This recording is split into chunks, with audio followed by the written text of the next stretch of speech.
एक मरीज जिसे सुनने में दिक्कत थी, उसकी पूरी बातें सुने बिना मात्र पैरासीटामॉल और लीवोसिट्राजिन लिखकर विदा कर दिया गया था। स्थानीय विधायक राजेश मूणत द्वारा 5 दिवसीय मेगा हेल्थ चेकअप कैंप का आयोजन किया गया। नाम बड़े, दर्शन छोटे। स्वास्थ्य मंत्री और स्वास्थ्य विभाग आखिर किस भूमिका में है? सवाल पूछने की संस्कृति शुरू हो गई तो जवाब देने की जिम्मेदारी भी आ जाएगी। कहावत चरितार्थ होती रही, घर के जोगी जोगिया आन गांव के सिद्ध। यह एक स्वास्थ्य विभाग के सामने रखा गया एक आईना था। रायपुर के शासकीय आयुर्वेदिक महाविद्यालय परिसर में 18 से 22 दिसंबर के बीच स्थानीय विधायक राजेश मूणत द्वारा 5 दिवसीय मेगा हेल्थ चेकअप कैंप का आयोजन किया गया। यह केवल एक स्वास्थ्य कार्यक्रम नहीं था, यह उस राजनीतिक सामाजिक सोच का विस्तार था जिसमें स्वास्थ्य की घोषणा नहीं, सेवा के रूप में प्रस्तुत करने का प्रयास दिखाई दिया। शिविर का उद्घाटन मुख्यमंत्री विष्णुदेव साय ने किया और समापन राज्यपाल रोमन डेका के कर कमलों से हुआ, जो अपने आप में इसके महत्व को बतलाता है।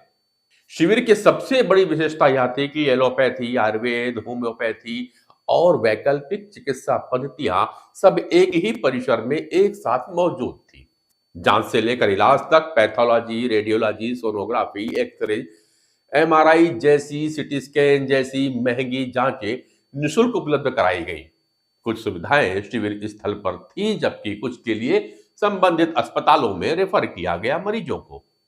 गंभीर रोगों और सर्जरी योग्य मामलों में आयुष्मान कार्ड से इलाज का आश्वासन दिया गया। हाँ, यह स्पष्ट नहीं हो पाया कि वे बीमारियां जो आयुष्मान कार्ड के पैकेज सूची में शामिल नहीं है, उनके लिए क्या व्यवस्था होगी। लेकिन फिर भी पहल अपने आप में सराहनीय थी। उद्घाटन के दिन विधानसभा अध्यक्ष डॉक्टर रमन सिंह, भाजपा प्रदेश अध्यक्ष किरण देव और स्वास्थ्य मंत्री श्याम बिहारी जायसवाल सहित कई विधायक गण मंच पर मौजूद रहे। इसी दौरान मैंने एक सीधा सा सवाल किया, अगर एक विधायक इतना बड़ा शिविर लगा सकता है तो शासन के सहयोग और मार्गदर्शन में निजी अस्पतालों द्वारा दूरस्थ वनांचल जिलों में ऐसे शिविर नियमित रूप से क्यों नहीं लगाए जा सकते। इस पर स्वास्थ्य मंत्री जी ने जवाब देने से कन्नी काटते हुए कहा कि वे शिविर से संबंधित सवालों का ही उत्तर आज देंगे। हालांकि इसी प्रश्न पर भारतीय जनता पार्टी के प्रदेश अध्यक्ष किरण देव और रिम्स मेडिकल कॉलेज के डीन डॉक्टर गंभीर सिंह ने जो कहा वो कुछ अलग ही संदेश देता है। देखिए, मैं आपको ये बताऊं कि हम लगातार वहां पे भी हेल्थ कैंप लगाते हैं हर वर्ष, और वहां भी विशाखापट्टनम और छत्तीसगढ़ के डॉक्टर्स आते हैं और वो 3 दिन का रहता है। इस वर्ष भी लगाएंगे। और जहां तक स्वास्थ्य सुविधाओं में विस्तार की बात है तो मैं आपको बता दूं कि सबसे बड़ा जो बस्तर की दृष्टि से बोला जाए स्वास्थ्य सुविधाओं में, तो सुपर स्पेशलिटी हॉस्पिटल, उसके 3 फैकल्टीज भी चालू हो गए हैं और बहुत जल्दी और जनवरी में वो पूर्ण रूप आकार ले लेगा अपना। साथ ही अभी वर्तमान में ही और हमारे बस्तर में ही कैंसर का जो यूनिट है वो उसकी कार्य स्वीकृत हो गई। भूमि पूजन के बाद तेज गति से उसका काम भी चालू हो जाएगा। साथ ही साथ एनसीआर वगैरह ऐसे सारे कार्यक्रम चल रहे हैं। हमने बार बार मुख्यमंत्री जी को आग्रह करके और स्वास्थ्य मंत्री जी को अभी तो मैं धन्यवाद ज्ञापित करूंगा। सुदूर वनांचल में जब हम बात करते हैं, देखिए जिस तरीके से शांति की स्थापना हो रही बस्तर में, लाल आतंक समाप्ति की ओर है, तो ऐसे गाँव में भी नियत निलानार योजना के तहत ऐसे 40 से भी ऊपर गांव हैं, एग्जैक्ट मैं नंबर नहीं दे पा रहा हूं, लेकिन 40 से ऊपर गांव हैं जहां कभी वहां पर कोई सुविधा शासन प्रशासन की पहुंची नहीं। ऐसी जगहों पे मिनी पीएससी और संख्या के आधार पर वहां के और इसकी स्थापना होने का काम रचना बन गई है, योजना बन गई है। इंफ्रास्ट्रक्चर का डेवलपमेंट हो रहा है, सड़कों का काम चालू है ऐसी जगहों पर। तो जल्दी से जल्दी उनको मुख्य धारा में शासन की सुविधाएं उनको निरंतर मिले, इस दृष्टि से आदरणीय मुख्यमंत्री जी निरंतर प्रयास कर रहे हैं। आने वाले अगले साल तक आप देखेंगे कि सभी क्षेत्र में बस्तर भी और हमारे उसके कम्पीट करेगा। बिल्कुल कोशिश करना चाहिए, लेकिन मैंने जैसे कहा ना कि थोड़ा सा टेक्निकल चीज़ें होती हैं, कानूनी जो प्रावधान है, क्योंकि यहाँ पर ये जो कैंपस है already Ayurvedic medical college campus है, जहाँ पर पहले से ही सोनोग्राफी की मशीन लगी हुई है, एक्सरे की मशीन लगी हुई है और एम्स यहाँ पर पास है और दूसरे जो मेडिकल कॉलेजेस भी हैं। तो उन्होंने ये कहा हुआ है कि भाई जिस किसी को भी ज़रूरत पड़ेगी, जैसे मैंने भी रिम्स में अगर किसी भी मरीज को सीटी की अगर ज़रूरत पड़ती है तो हम तुरंत ले जाके, हमारी गाड़ी खड़ी है, हम वहाँ पर करा सकते हैं। लेकिन सीटी स्कैन की मशीन को यहाँ पर इम्प्लांट करना तो फिर वो संभव नहीं है। इस चीज़ को हमें समझना होगा। लेकिन जहाँ तक सवाल है कि भाई एक्सरे है और सोनोग्राफी दूरस्थ एरिया में भी किए जा सकते। इस मेगा हेल्थ कैंप की एक और उल्लेखनीय विशेषता थी समाज की सक्रिय भागीदारी। भोजन व्यवस्था, फल वितरण, कृत्रिम अंगों का निःशुल्क वितरण में कई सामाजिक संस्थाएं पूरे समर्पण के साथ जुड़ी दिखी। रायपुर के निजी मेडिकल कॉलेज, पैरामेडिकल और नर्सिंग कॉलेज के विद्यार्थियों ने भी सेवा भाव से अपना योगदान दिया। खुद विधायक राजेश मूणत ने हमें बतलाया कि यह उनका 6वां मेगा हेल्थ कैंप था। इससे पहले वे 5 बड़े शिविर आयोजित कर चुके हैं। देखिए, सामान्य रूप से वॉलंटियर्स पूरे के पूरे अपनी ड्यूटी को ईमानदारी से निर्वहन कर रहे हैं। जहाँ जिसकी जिम्मेदारी है वो वहाँ पर काम पर लगे हुए हैं। और हमारा उद्देश्य यही है, स्वच्छ भारत स्वस्थ भारत। अगर गंदगी नहीं रहेगी तो बीमारी नहीं फैलेगी। और इसीलिए जब ये स्वास्थ्य केंद्र में इसकी प्राथमिकता को हमने ध्यान में दिया है। आज स्वास्थ्य केंद्र में इतनी बड़ी संख्या में लोग आ रहे हैं, तो सब चीज़ों को मैनेजमेंट, सब चीज़ों के काम में जिन जिन की रिस्पॉन्सिबिलिटी है, वो समस्त कार्यकर्ता हमारे पूरे काम पर लगे हैं। और हमारा संकल्प यही है, सब मिल करके जन सेवा, और जन सेवा के लिए अपने आप को समर्पित करते हुए जिस प्रकार की व्यवस्था में कार्यकर्ता अपना पूरा योगदान दे रहे हैं, चाहे वो सफाई में हो वॉलंटियर, चाहे वो यहाँ से वहाँ स्वास्थ्य केंद्र में किसी को इलाज कराने के लिए लेके जाना हो, चाहे यहाँ पर हमारा पंजीयन का मामला हो, या अन्य जगह जो अलग अलग सेक्टर बटे, उन सब सेक्टरों में आदमी अपने स्थान पर अपनी ड्यूटी को निर्वहन कर रहा है। मैंने एक और आज बाद ही कैंप जल्दी हम लगाते थे, जितने भी कैंप्स होते हैं उसमें मॉडर्न मेडिकल साइंस को बहुत प्रायोरिटी पे रखा जाता है।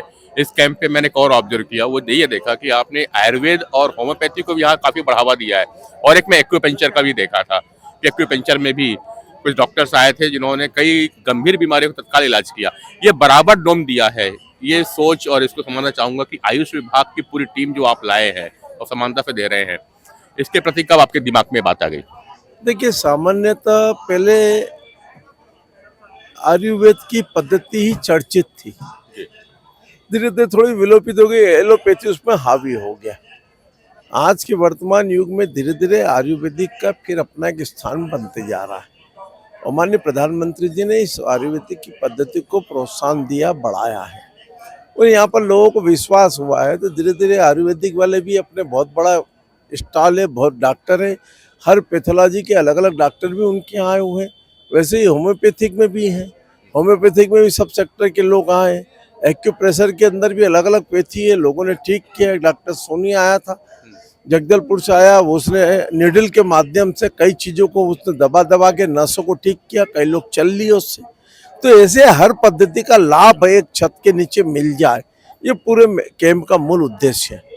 अच्छा, सब कुछ हो गया भैया, अब जैसे जांच हो जा रही है, लोगों की रिपोर्ट निकल गई, अब ये कल के बाद क्या होगा? जो मरीज यहाँ की रिपोर्ट लेके जाएंगे, अलग अलग अस्पताल के लोगों ने आके देखा है, आप निःशुल्क बोले हैं, कई लोगों का इलाज शायद आयुष्मान कार्ड में पैकेज नहीं है, जैसा कि कुछ डॉक्टर से मेरी बात हुई तो उन्होंने कह रहे थे, अब उनके लिए क्या प्रावधान रहेगा?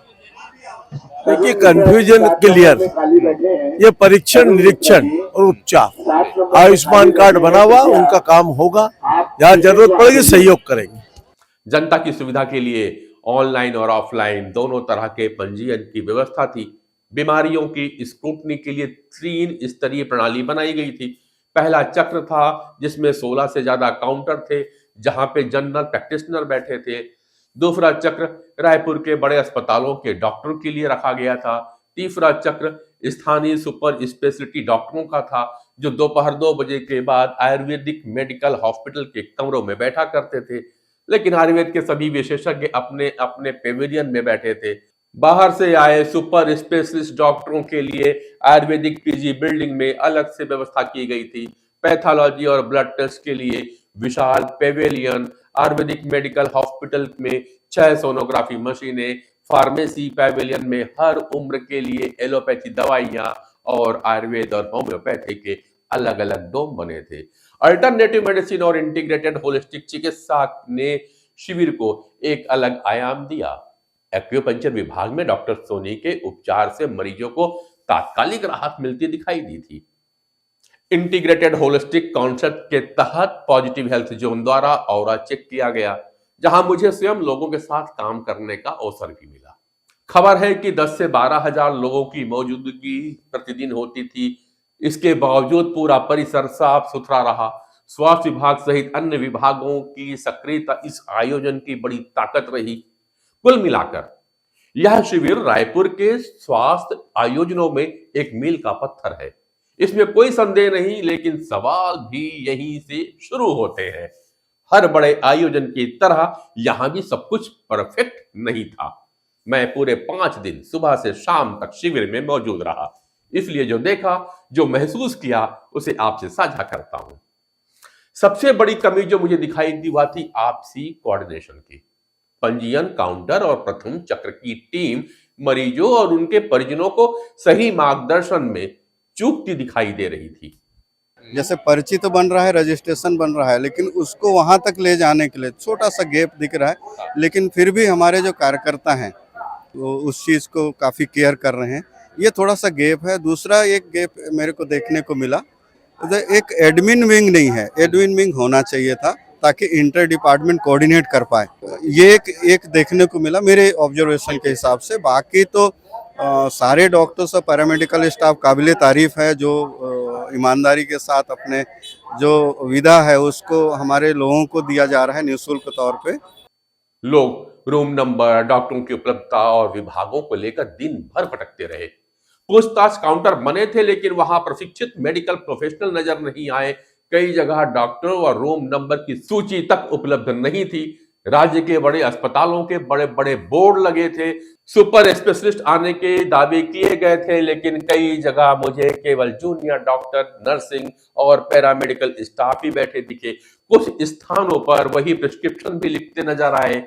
एक मरीज जिसे सुनने में दिक्कत थी, उसकी पूरी बातें सुने बिना मात्र पैरासीटामोल और लिवोसिट्राजिन लिखकर विदा कर दिया गया था। संयोग से उस मरीज से मेरी मुलाकात हुई। मैंने उसे आयुर्वेद हॉस्पिटल के कमरा नंबर 17 भेजा, जहां कान की मशीन लगी हुई थी। लेकिन सवाल यह है, ऐसे कितने मरीज होंगे जो कैमरे से बच गए होंगे? बाहर से आए कुछ डॉक्टरों का रवैया भी औपचारिक सा रहा। थोड़ी देर बैठे और फिर चले गए। वहीं रायपुर के स्थानीय डॉक्टर, जिन्हें अपेक्षाकृत कम महत्व मिला, असंतोष में दिखाई पड़े। कहावत चरितार्थ होती रही, घर के जोगी जोगिया आन गांव के सिद्ध। परिणाम यह हुआ कि मरीज लंबी सीढ़ियां चढ़कर आते, इंतजार करते और निराश होकर लौट जाते। हाँ, कुछ बड़े और कथित वीआईपी लोगों ने अपनी फाइलें जरूर दिखवा ली और उनसे सेल्फी भी ले ली। कई बार मन में सवाल उठा, या निःशुल्क स्वास्थ्य शिविर था या स्वास्थ्य मेला, जहां कुछ बड़े अस्पताल अपनी ब्रांडिंग के लिए आए थे। यह मेगा हेल्थ कैंप जितना विधायक की सक्रियता का प्रमाण था, उतना ही यह सवाल भी खड़ा करता है कि स्वास्थ्य मंत्री और स्वास्थ्य विभाग आखिर किस भूमिका में हैं। अगर 5 दिनों तक 10 से 12 हजार लोग, मतलब लगभग 65 हजार लोग एक अस्थायी शिविर में इलाज के लिए उमड़ पड़ सकते हैं, तो यह केवल आयोजन की सफलता नहीं, यह स्थायी स्वास्थ्य व्यवस्था की विफलता का सार्वजनिक प्रमाण भी तो हो सकता है। स्वास्थ्य मंत्री महोदय मंच पर दिखे, उद्घाटन किया, भ्रमण किया, फोटो भी खिंचवाए, लेकिन सवाल यह है कि क्या उनका विभाग साल के 365 दिन इतनी ही तत्परता से काम करता है? अगर करता है तो जनता को मेगा शिविर की जरूरत क्यों पड़ती है? और अगर नहीं करता तो फिर यह शिविर सेवा का विकल्प है या सिस्टम पर पर्दा डालने का माध्यम? स्वास्थ्य विभाग की सोच आज भी इवेंट ड्रिवन हेल्थ केयर से आगे बढ़ ही नहीं पा रही। यानी शिविर लगाओ, भीड़ दिखाओ, आंकड़े गिनाओ और फिर वही पुराना ढर्रा। यह सोच इलाज को निरंतर प्रक्रिया नहीं, बल्कि पंचांग के अनुसार होने वाला आयोजन मानती है। स्वास्थ्य मंत्री से अपेक्षा थी कि वे इस शिविर को मॉडल बनाते, निजी अस्पतालों को सरकारी दिशा निर्देशों के साथ वनांचल क्षेत्रों से जोड़ने का प्रयास करते, सुपर स्पेशलिटी सेवाओं को जिला स्तर तक नियमित पहुंचाने का और आयुष्मान भारत को सिर्फ कार्ड नहीं बल्कि भरोसे की व्यवस्था बनाने का। लेकिन जमीन पर दिखा क्या? बड़े अस्पतालों के बोर्ड, सुपर स्पेशलिस्ट के दावे और भीतर बैठे जूनियर डॉक्टर, नाम बड़े दर्शन छोटे। आयुष्मान योजना का बार बार उल्लेख शिविर स्थल पे होता रहा, लेकिन यह साफ नहीं किया गया कि जो बीमारियां उस सूची में है नहीं, पैकेज में है नहीं, उनके लिए विभाग की रणनीति क्या है। जो मरीज यहां से निकलेंगे और घोषणा हुई सीएम साहब लोग के माध्यम से भी कि सबका इलाज आयुष्मान से होगा, ये प्रश्न है मेरे दिमाग में भी आ गया। कई चीजें जो है वो जो कि आयुष्मान कार्ड में नहीं है, उनके लिए कुछ आप लोग को बोला गया है कि इसमें कैसे लाएंगे? हमारी जो आयोजन समिति है राजेश मुड़ा जी के नेतृत्व में, उसमें ये बात आई प्रमुखता से कि जो भी ऐसे जो मरीज हैं यहाँ से निकलेंगे उनको पूर्ण रूप से स्मार्ट कार्ड के माध्यम से उनका इलाज किया जाएगा। अगर कोई उस कार्ड के अंदर नहीं आता है तो निश्चित रूप से श्याम बिहारी जायसवाल जी से भी शायद उनकी संभवतः चर्चा हो रखी है। और सीएम साहब ने जिस ढंग से आज वहाँ पर घोषणा किया तो वो आप लोगों ने देखा भी होगा कि उनको सीएम जो सहायता जो फंड मिलता है उसके माध्यम से उनका इलाज किया जाएगा। सबसे चिंताजनक यह कि स्वास्थ्य विभाग ने इस शिविर को फीडबैक सिस्टम की तरह देखने की बजाय इसे उपलब्धि प्रमाण पत्र की तरह ट्रीट किया, जबकि ऐसे आयोजन यह बतलाने के लिए होते हैं कि लोग नियमित अस्पतालों तक क्यों नहीं पहुंच पा रहे और डॉक्टर से मिलने के लिए उन्हें शिविर का इंतजार क्यों करना पड़ता है।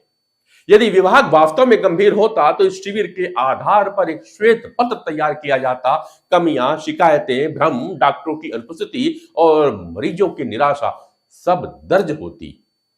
लेकिन शायद डर यह है कि अगर सवाल पूछने की संस्कृति शुरू हो गई तो जवाब देने की जिम्मेदारी भी आ जाएगी।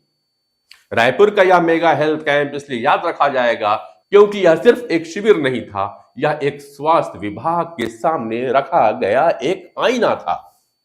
अब सवाल यह नहीं है कि शिविर लगा या नहीं, सवाल यह है कि स्वास्थ्य मंत्री और उनका विभाग उस आईने में क्या देखने को तैयार है।